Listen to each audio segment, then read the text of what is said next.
Peringatan Maulid Nabi Muhammad SAW itu dilaksanakan atas dasar cinta kepada Nabi Muhammad.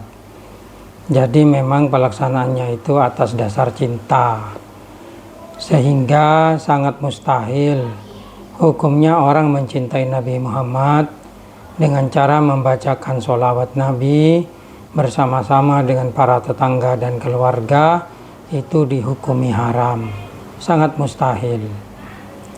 Nah, orang-orang Salafi Wahabi yang sekarang di bulan Maulid lagi getol mendakwahkan bahwasanya pelaksanaan atau perayaan Maulid Nabi itu bid'ah, itu sebenarnya mereka itu tidak memiliki ilmu dalam agama dengan cara yang benar.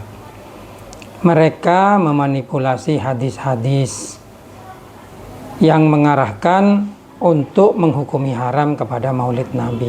Ini perbuatan ini perbuatan apa ini? Ini kayak perbuatan iblis ini, yang memanipulasi Siti Hawa agar memakan buah huldih dengan alasan Allah Ta'ala melarang memakan buah huldih karena takut Siti Hawa dan Nabi Adam menjadi malaikat. Ini safsatonia kata orang ahli mantek.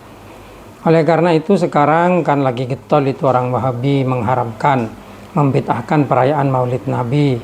Mereka membaca teks-teks hadis bahwasanya Nabi Muhammad tidak pernah mengerjakan Maulid Nabi.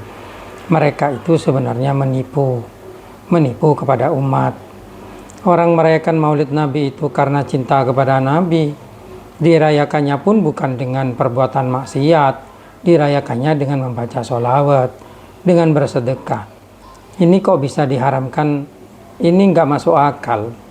Kalau bisa saya menyitir ayat Al-Quran ini, sepertinya itu afala ta'qilun, kan begitu.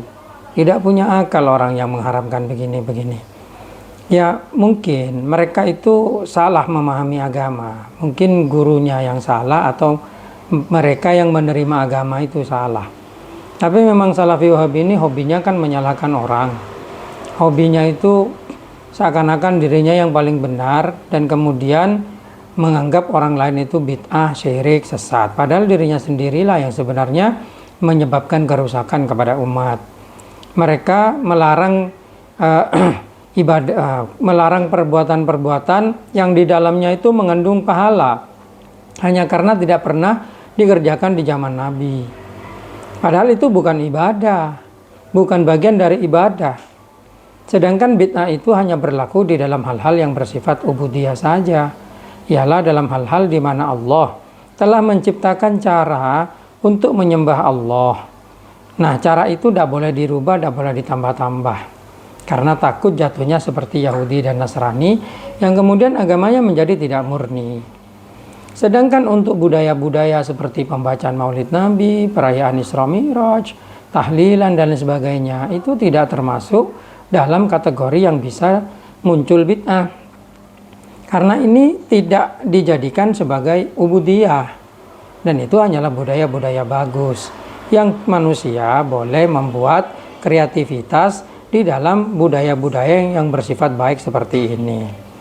Nah, disinilah kenapa terkadang orang-orang Wahabi itu menyalahkan orang-orang yang bermaulid Nabi, karena orang Wahabi itu pemahamannya sangat dangkal di dalam agama.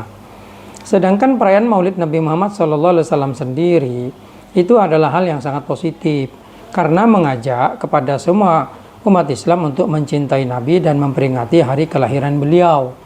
Di mana jeleknya ini? Nggak ada. Justru dengan mencintai Nabi Muhammad SAW, kita bisa lebih tekun di dalam mengamalkan ajaran beliau. Nah, kalau perayaan Maulid Nabi dilarang dan kemudian anak-anak muda ini jarang mengetahui tentang sejarah Nabi melalui perayaan Maulid Nabi atau merayakan kelahiran Nabi dengan cara Maulid Nabi, maka lambat laun para generasi muda ini akan melupakan akarnya, melupakan pentingnya Nabi Muhammad SAW, melupakan sejarah-sejarahnya. Dan memang ini yang diinginkan oleh mereka-mereka yang Salafi Wahabi itu. Karena Salafi Wahabi itu sendiri adalah antek dari penjajah dunia. Coba dilihat saja itu sejarah kelahirannya dan juga efek yang ditimbulkannya. Saya tidak bisa bicara panjang lebar dalam masalah ini karena takut terlalu panjang.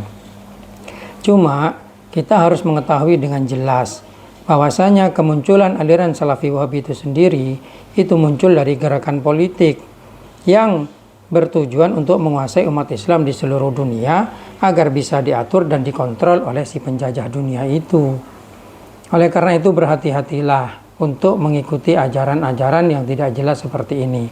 Lebih selamat jika kita mengikuti aliran Ahlus Sunnah wal Jamaah yang memang digagas secara estafet mulai dari zaman para madhab 4 itu dan juga para ahli tasawuf serta ulama-ulama setelahnya. Ini lebih selamat bagi kita karena ajaran yang paling murni itu sebenarnya adalah ajaran Ahlus Sunnah wal Jamaah yang mengikuti Nabi Muhammad dhahiran wa batinan, bukan hanya menyitir ayat Al-Quran dan hadis-hadis Nabi, tetapi tidak diperuntukkan untuk dalil yang sesungguhnya, melainkan dicocokkan dengan keinginan mereka dan cenderung melemahkan kepada umat Islam dalam arti yang umum atau secara samar. Sekian yang bisa disampaikan, semoga bermanfaat.